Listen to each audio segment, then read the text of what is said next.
महाअग्निवीर बना दिए। बहुत लंबी लिस्ट है भाई, अगर मैं बोलना शुरू करूं। पूंजीपतियों को फायदा पहुंचाने के अलावा और इन्होंने कुछ नहीं करा। और जो हरियाणा की सरकार है, ये तो बल्ले बल्ले भाई, इनका इन्होंने तो जो हाल करे हैं सबके सामने। आज मुझे बताओ, विधानसभा के अंदर ये बिल पेश कर रहे थे फैमिली आईडी का, उस समय मैंने बहुत जबरदस्त तरीके से उसका विरोध करा था। बहुत लंबी तकरीर दी थी मैंने कि किस तरह से ये फैमिली आईडी सबके गले की फांस बनने जा रही। और मैंने कहा था कि इसको खत्म करो, नहीं तो ये लोगों को बहुत परेशानी का सबब बन जाएगा। और आज वही हालात हो गए नहीं हो गए, हाथ खड़े करके बताओ बने, सही बात है या नहीं भाई? पड़े हुए हैं। हर एक आदमी को विवश कर दिया है। थैला लेकर परिवार का एक आदमी कागज लेकर कभी इधर कभी उधर कभी इधर, यूं ही हो रहा है ना भाई, सबके गैर हो रहा है। किसी की तो इनकम दिखा दी 8 लाख, किसी की दिखा दी 8 करोड़। जिसके मेरे पास एक बंदा आया जो था, वो कहना बिल्कुल ही अनपढ़ आदमी बेचारा, पेंशन से जो है उसका गुजारा होता था। पिछली बार जब मैं दौरे पे थी, जब उसने मेरे को वो कागज दिया, मेरे पास है अभी तक। उसको मैंने पूछा क्या बात हो गई था, वो कहता जी मेरी जो है बंद कर दी, पेंशन बंद कर दी, बुढ़ापा पेंशन क्यों बंद कर दी? मैंने कहा कागज दिखा के बात होगी। कागज में ये लिखा हुआ रिटायर्ड प्रिंसिपल, आमदनी जो है 8 करोड़ से ऊपर, और इसलिए पेंशन बंद कर दी। और वो आदमी ऐसा जिसको जो है क ख ग नहीं लिखना आता, ये हालात, उसको रिटायर्ड प्रिंसिपल दिखाकर उसकी खत्म कर दी। तो ये तो खाली एक मसला, एक जो है एग्जाम्पल मैं आपको बता रही हूँ। हजारों ऐसे इस तरह के हैं। जाओ जब ठीक करवाने तो क्या कहते हैं, या तो भाई इधर जाओ उधर जाओ, पोर्टल बंद है, पोर्टल खुले मिल जाए तो भाई जेबें जो हैं, जेबों को भी जो है वो मिलाई लगानी पड़ती है। सही है या नहीं? हालात ऐसे हो गए। सरकार क्या होती है? सरकार होती है सहूलियत देने के लिए। सरकार होती है कि परेशानी अगर किसी के है वो परेशानी मिटाओ। सरकारें इसलिए बनती हैं। सरकार तुम लोग वोट इसलिए थोड़ा देते हो कि वोट दे दो और भाई अपना नेता मौज करे और सरकारें मौज करें। सही बात है या नहीं? तो ये हालात आज के दिन हो गए हैं। तुम चिंता ना करो, सरकार हमारी आंट दो, इसने जो है पहली कलम से पूरा खत्म करेंगे, इसमें कोई एंड नहीं। सच्चाई है। पानी की बात कही रेणु बालाजी ने।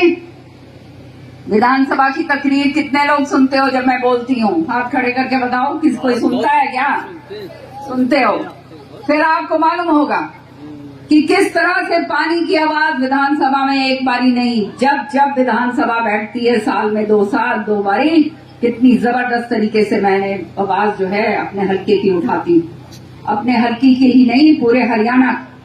हमारे समय पर पानी की कोई कमी नहीं थी भाई, पानी आया करता, क्योंकि किसी की मजाल नहीं थी कि हमारा पानी काट दे। एक जो है सुंदर ब्रांच की बात कही रेणु जी ने, सच्चाई ये है सुंदर ब्रांच के अंदर पानी कुड़िया हुआ है भाई, पानी काट दिया हमारा, तो कितना होगा वही पानी? सच्ची बात है या नहीं? तुम चिंता ना करो, ईद के सरकार बनेगी भाई। जहां भी गया हुआ है ना पानी कट के, उड़े गए वापस लेके आऊंगी, तुम बिल्कुल चिंता ना करो, ये तुमने कह है। हर एक आदमी को विवश कर दिया गंदा पानी पीने से। जो है टैंकर आते हैं, टैंकरों के जरिए पानी पिया जाता है, उसमें 700-800 रुपए जो है महीने के लगते हैं। ऐसा ही हो रहा है ना? तो वैसे ही महंगाई इतनी, राशन महंगा, सारा कुछ अपना, ये तेल महंगा, ये गैस महंगी, और भाई पानी भी जो है पीने को मिले जब पैसे जेब से निकाल।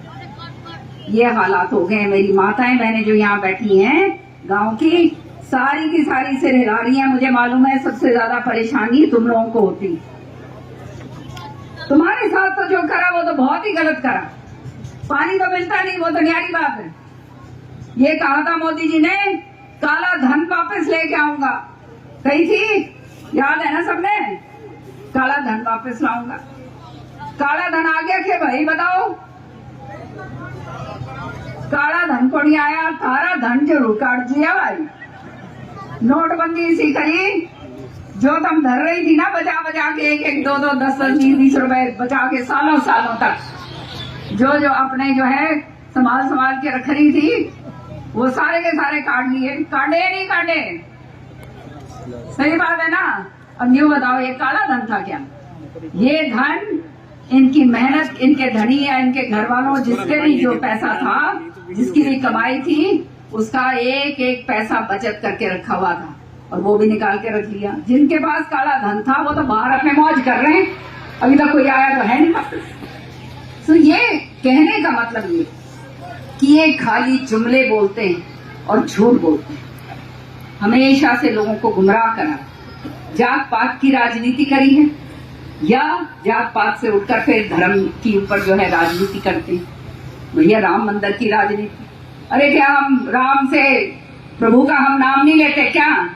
इनसे ज्यादा बैठ के मेरे को बिठा दो कहीं भी, चुपाई सारी मैं पढ़ दूंगी भाई, पूरी की पूरी गीता की। तो ये लोग जो हैं, इनका केवल एक ध्येय है कि किस तरह से आपस में इनको बांटो और बांट कर काम लो, और उसके बाद सत्ता हत्याओ, और उसके बाद ये जाएं भाड़ में। तो ईद के भाई 10 साल हो गए हैं, समझ आ गई है ना सबने? आ गई कि नहीं? गरीबों का कोई नहीं है, याद रखना, केवल कांग्रेस पार्टी है जो सोचती। कांग्रेस पार्टी जिंदाबाद, किरण चौधरी जिंदाबाद। और जो गरीब समाज है उसका कोई नहीं है, केवल कांग्रेस पार्टी, जो जनता की आवाज है और जनता की